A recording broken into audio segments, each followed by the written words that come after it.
So hello guys, welcome to my first video tutorial. I'll be showing you how to paint using only primary colors. We'll be using the color wheel theory as the guide. I'll be using Daniel Smith's primary color set in Perylene Red, Hansa Yellow Medium, and French Ultramarine. Here's a sample of what you can do using only those three colors and if you follow the color wheel theory. So let's begin. So let's begin by getting the paper wet. I'm using a spray bottle instead of a brush since I'm not using a watercolor paper. It won't hold up the water that much. I'm using Canson CA Green in 180 GSM. So I need to be more careful unlike when I'm using a regular 300 GSM watercolor paper. As you may notice, I did not size up the paper causing it to have bumps since I'm using a 180 GSM. It can take up as much water as a regular watercolor paper. I'm drying it a bit so it won't have much water pull since it's swelling up and it has a lot of bumps. It will do that a lot. I'm beginning with Hansa Yellow Medium. I'm mapping out which part of the forehead I should avoid with the orange. Then I'm covering up the entire face with a mixture of Hansa Yellow Medium and Perylene Red to have a decent undertone.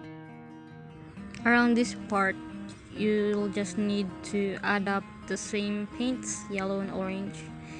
I'm avoiding to put any blues around this part since adding blue can create a gray tone which could easily make the whole painting muddy. So instead, I'm drying in between layers and putting the same colors to create a gradation that I want in this painting.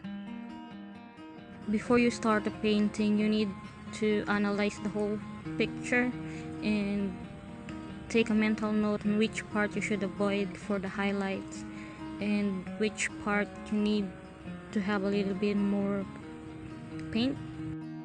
If you have studied the color wheel theory, you'll probably know that when you mix a complementary color together, you'll create a shade of brown. It will depend on which complementary you're using.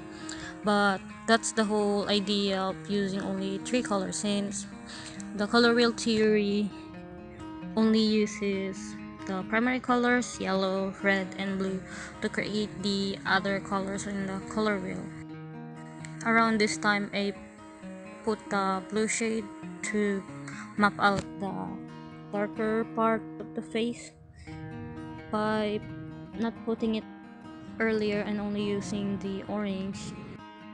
I created a barrier or the undertone that won't make the blue look muddy, unlike if I mix everything up at the same time.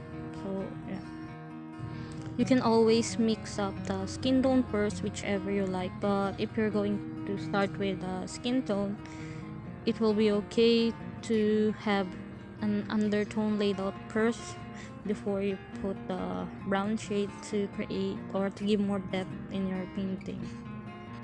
So that will be all for now. Enjoy watching the time-lapse video of this painting.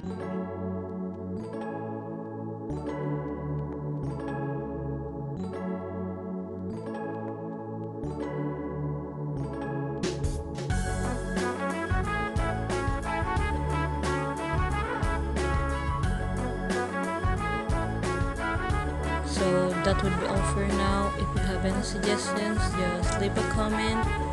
Please like this video, share, and subscribe for more.